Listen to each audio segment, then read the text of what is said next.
Baik, selamat siang semuanya.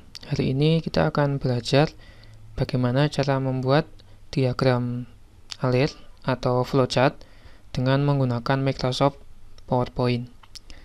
Sebenarnya ada banyak software yang bisa digunakan untuk membuat diagram alir atau flowchart. Biasanya bisa pakai Visio atau pakai Corel. Namun biasanya laptop teman-teman tuh sudah ada Word sama Office-nya, sudah ada PowerPoint-nya maksud saya. Jadi tanpa harus kita menginstal software lagi seperti Visio atau Corel, kita bisa tetap membuat diagram alir atau flowchart dengan menggunakan PowerPoint. Jadi fungsi PowerPoint itu ada banyak, di antaranya selain untuk presentasi, bisa untuk menggambar diagram alir. Lalu bisa juga digunakan untuk membuat poster, kemudian diagram blok sistem, dan diagram pengkabelan sistem. Itu bisa menggunakan PowerPoint. Jadi kita tidak perlu kita tidak perlu menginstal software lagi. Jika sudah, silakan buka Microsoft PowerPoint teman-teman sekalian. Oh iya, satu lagi, biasanya mahasiswa itu setelah menggambar diagram alir dengan menggunakan software semacam Visio atau Corel, itu finishingnya kadang tidak terlalu bagus. Finishingnya itu, yang dimaksud dengan finishing adalah ketika gambar yang sudah jadi tersebut itu ingin dipindah ke laporan, ke Word, itu biasanya mereka menggunakan print screen atau cropping. Nah, itu kurang bagus atau finishingnya kurang maksimal. Kenapa? Karena kalau gambar itu kita cropping atau kita print screen, itu resolusinya akan turun. Jadi membuat gambarnya menjadi pecah dan blur.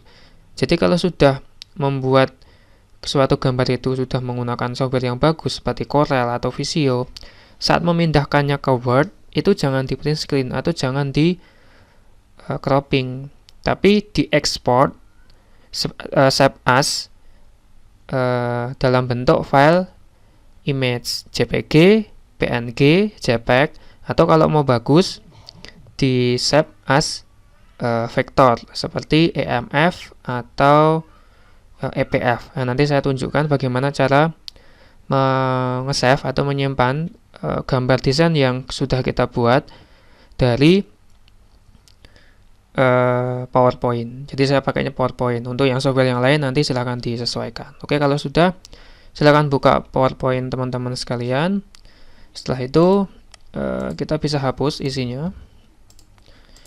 Nah, tools yang kita gunakan itu adalah ada di bagian insert, kemudian masukkan shapes. Nah, insert shapes.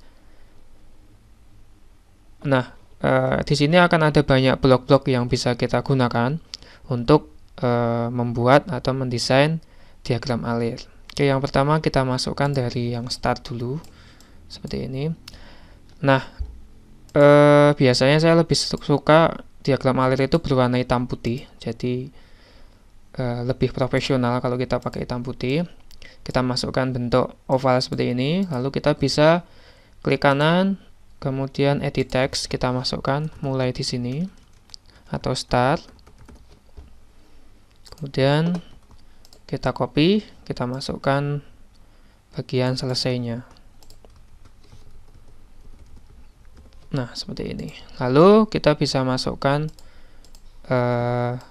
blok yang lain. Contohnya jika blok input, kalau input kita pergunakan jajar genjang seperti ini. Lalu kita masukkan di sini. Oke, kita rubah dulu ya menjadi hitam putih. Kemudian ketebalan garisnya 2/4. Lalu kita edit text, misal inputnya adalah nilai atau tombol. Oke, kita akan coba buat diagram alir atau flowchart untuk fungsi if. Setelah itu kita masukkan lagi jajar genjang sudah, kita masukkan belah ketupat seperti ini. Kita buat hitam putih. Lalu untuk garisnya tebalnya adalah 2/4. Oke, kita masukkan di sini. Kita bisa masukkan jika tombol ditekan. kasih tanda tanya seperti ini. Nah, ini kita bisa kecilkan ya, bisa dikecilkan, bisa diperbesar, lalu kita bisa sesuaikan posisinya seperti ini. Setelah itu kita masukkan proses juga.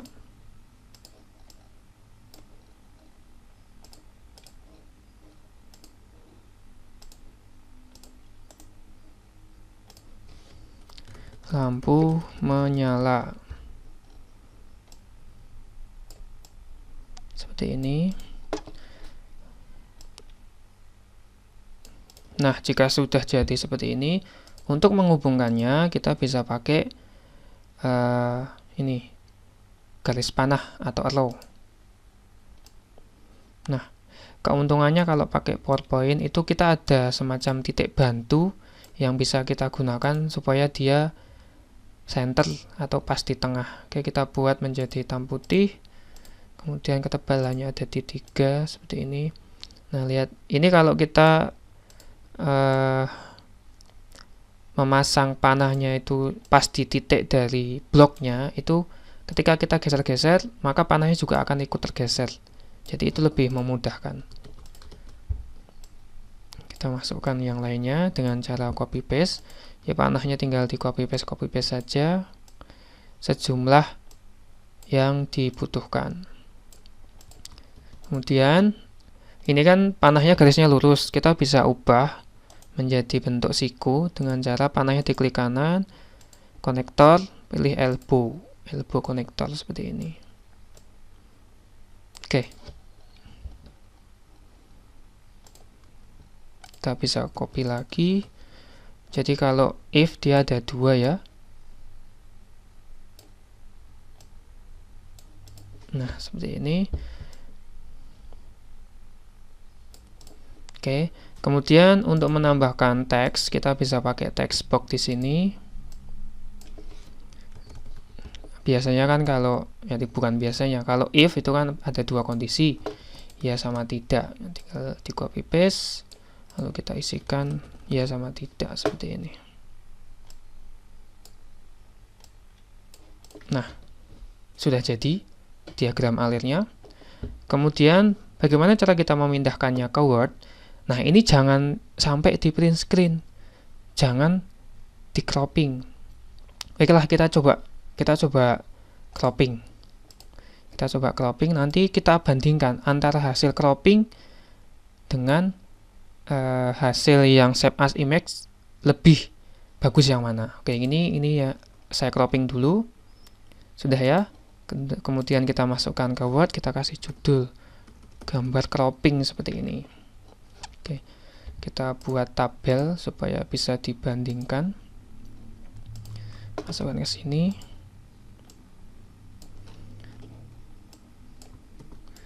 Nah, ini gambar cropping. Nah, ini hasilnya seperti ini. Lalu kita coba yang lain. Nah, ini untuk meng-save-nya as image itu bisa seperti ini. Kita blok semua, kemudian kita klik kanan, save as image, ya, save as image. Jadi di blok semua, kemudian kita save as image. Oke, kita kasih judul diagram alir if. Oke, bentuknya adalah PNG atau kita coba JPG seperti ini. Kita coba JPG. Sudah, diagram alir if JPG. Kita save. Sudah. Kemudian kita masukkan ke Word. Gambar JPG. Kita insert gambarnya. Tadi yang diagram alir JPG. Kita insert di sini. Nah, ini hasil dari JPG-nya. Sudah ada kelihatan bedanya antara yang cropping sama yang JPG. Oke, kita coba satu lagi, gambar jenis satu lagi. Sama seperti tadi, kita save as. Kemudian, jadi formatnya ada banyak ya. Ada GIF, ada JPEG, ada PNG, ada TIFF, Dan ini adalah beberapa format yang jarang kita gunakan, yaitu Device Independent Bitmap atau bitmap, Windows Metafile, sama Enhanced Windows Metafile. Kita coba yang paling bawah. Oke, diagram alir if Enhanced Windows Metafile atau EWM. Kita save. Oke, sudah. Kemudian kita balik ke Word-nya lagi. Kita masukkan yang EWM-nya. Oke, ini yang format EWM. Oke, kalau sudah, kita bandingkan ketiganya. EWM. Nah, untuk membandingkannya, itu kita tidak bisa langsung dalam bentuk Word ini, kita tidak bisa membandingkannya. Jadi kita harus save dulu ke dalam file PDF. Oke, kita lihat hasilnya seperti apa. Nah, ini yang cropping, coba lihat. Gambar yang cropping itu ada garis merah-merahnya. Ini hasil cropping. Gambar yang JPG lebih bagus dari gambar yang cropping, tidak ada merah-merahnya. Tapi begitu kita perbesar, gambarnya pecah. Itu yang JPG. Kita lihat yang EWM. Bisa lihat bedanya? Mana yang pecah, mana yang enggak. Lihat tabel. Tabel itu dia tidak pecah. Sementara yang gambar JPG dia pecah. Ini EWM. Coba lihat pecah atau enggak. Jadi yang di dokumen PDF ini itu adalah hasil yang kita print nanti saat print di kertas. Nah, ini kalau di print di kertas jadinya pecah atau kabur. Yang ini kalau di print di kertas jadinya hitam pekat, tidak kabur. Oke, silahkan diulangi cara yang tadi saya tunjukkan. Silahkan membuat diagram alir atau flowchart bebas, mau yang if, mau yang for, atau yang bagaimana terserah. Kemudian setelah jadi, coba dibandingkan antara gambar cropping, gambar JPG, gambar EWM. Kalau mau nambah TIFF, sangat saya rekomendasikan pakai gambar TIFF. Kemudian gambar yang GIF, coba format-format yang saat pengesapan ini dibandingkan. Kira-kira mana yang paling bagus hasilnya? Ada GIF, JPEG, PNG, TFF, ada bitmap, Windows Metafile, ada Enhanced Windows Metafile atau EWM. Coba di antara semua format ini mana yang paling bagus? Kelebihannya apa? Kekurangannya apa? Siapa yang pecah? Mana gambar yang pecah, mana yang enggak? Kemudian lihat file size-nya atau ukuran filenya. Mana yang lebih kecil, mana yang lebih besar. Oke ya. Kemudian silahkan nanti PDF-nya itu bisa diupload di e-learning. Jadi hasil dari gambar cropping, JPG, TFF, EWM, kemudian di situ berikan keterangan size-nya berapa, kemudian gambarnya pecah atau enggak, atau bagaimana, silakan tuliskan di bagian bawah sini, di bagian tabelnya ini.